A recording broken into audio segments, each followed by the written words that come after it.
안녕하세요. 고릴라 부동산 TV의 고릴라입니다. 계속해서 법원 경매, 부동산 경매에 대한 내용을 설명드리도록 하겠습니다. 오늘 설명드릴 내용은 낙찰을 받았을 때 가장 먼저 해야 되는 거죠. 인도 명령 신청입니다. 우리가 흔히 말하는 명도, 집을 넘겨받는 것을 말합니다. 집이든 상가든 공장이든 넘겨받는 것을 말하는데요. 그 명도가 인도 명령 신청으로 명도가 씌워졌습니다.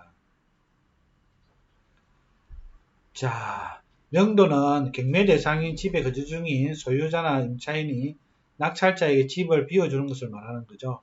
하지만 소유자나 임차인이 쉽게 집을 비워주지 않는 경우가 많습니다. 그럴 경우에 낙찰받고 잔금을 지불하면은 낙찰자의 집이 됩니다. 이거는 잔금을 지불하고 나면 낙찰자의 집이 되지만 내 집이라 해가지고 내 마음대로 가다가는 큰일 납니다. 형법으로 주거침입죄에 해당되고 주거침입죄는 3년 이하의 징역 또는 500만원 이하의 벌금에 해당됩니다. 내 집이지만은 내가 마음대로 못한다는 겁니다. 법적인 절차를 밟아야 된다는 거고요. 그러면은 어떻게 하면은 잘 내보낼 수 있는가 내용인데 답은 인도명령 신청입니다. 인도명령 신청인데 그 전에 협상을 같이 병행해서 합니다. 협상을 병행해서 하지만은 반드시 낙찰되고 나서 잔금을 지불하고 할 때 같이 인도명령 신청을 하는 게 편합니다. 그래야 향후에 협상이 잘 되지 않았을 때 바로 처리가 될 수가 있겠죠. 법원 경매의 경우에 점유자를 보다 간편하게 법적 절차로 내보낼 수 있는 게 인도명령이라는 제도가 있습니다. 인도명령을 이용하면은 죄송합니다. 인도명령을 이용하면은 재판을 통한 인도소송보다 많이 간편하게 명도를 할 수가 있습니다. 그래서 실제로 인도명령 제도를 이용하면은 일반인들도 명도에 대한 두려움 없이 마음 놓고 낙찰을 받을 수가 있게 됩니다. 자, 인도명령 신청 방법입니다. 인도명령 신청은 낙찰자가 법원의 잔금을 완납하는 시점부터 신청이 가능합니다. 통상적으로 보면은 완납할 때 같이 합니다. 그 말은 소유권 이전 등기가 되지 않아도 된다는 이야기고요. 다만 인도명령 청구 기간은 6개월, 잔금 납부 후에 6개월 이내여야 됩니다. 잔금 납부하고 나서 6개월 지났다. 그러면 명도가 안 됩니까? 됩니다. 다만 법원을 소송을 통해 가지고 별도로 진행해야 된다는 겁니다. 하지만 인도명령 제도는 쉽게 할 수 있도록 낙찰자에게 편의를 봐준 제도이기 때문에 요거에 6개월 지나서 한다고 하면 좀 피곤하겠죠. 자, 여기 적어놨죠. 6개월이 지나면 인도명령이 아닌 조금 더 번거로운 인도소송을 통해 점유자를 내보내야 합니다.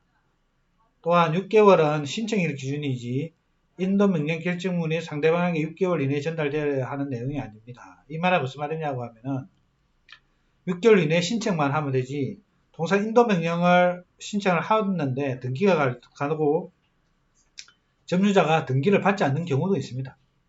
실제로 없어서 못 받는 경우도 있고 이불로 안 받는 경우도 있습니다. 그럴 경우에는 계속 지연이 되겠죠. 하지만 일단 신청의 기준으로 6개월 기간이기 때문에 인도명령 신청을 했다고 일단 간주를 하게 됩니다.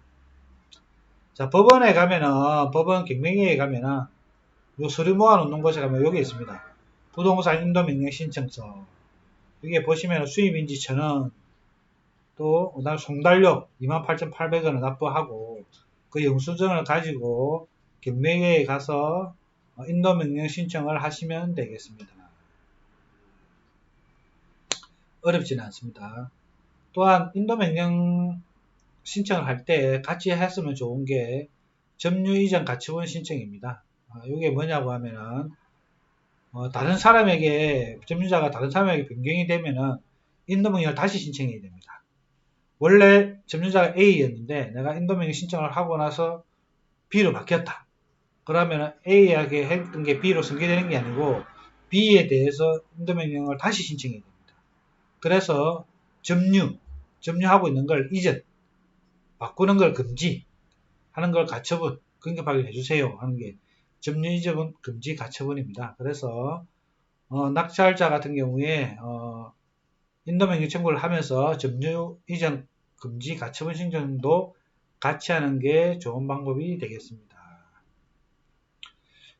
아까 전에 저희들이 이제 낙찰자가 인도명령 신청을 하면은 법원에서는 인도명령 결정을 하게 됩니다.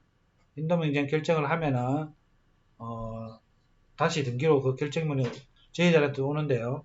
인도명령을 신청하면 법원에서 인도명령 결정을 하는데 통상적으로 서면심리만 가능합니다. 하지만 임차인이 있는 경우에는 신문을 하고 합니다. 신문을.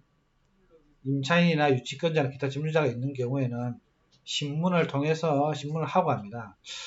법원마다 좀 다를 걸로 이해가 됩니다만은 창원지방법원 같은 경우는 배당기일에 같이 신문을 하고 배당기일이 완료되고 나면은 인도명령 결정이 나게 되어 있습니다.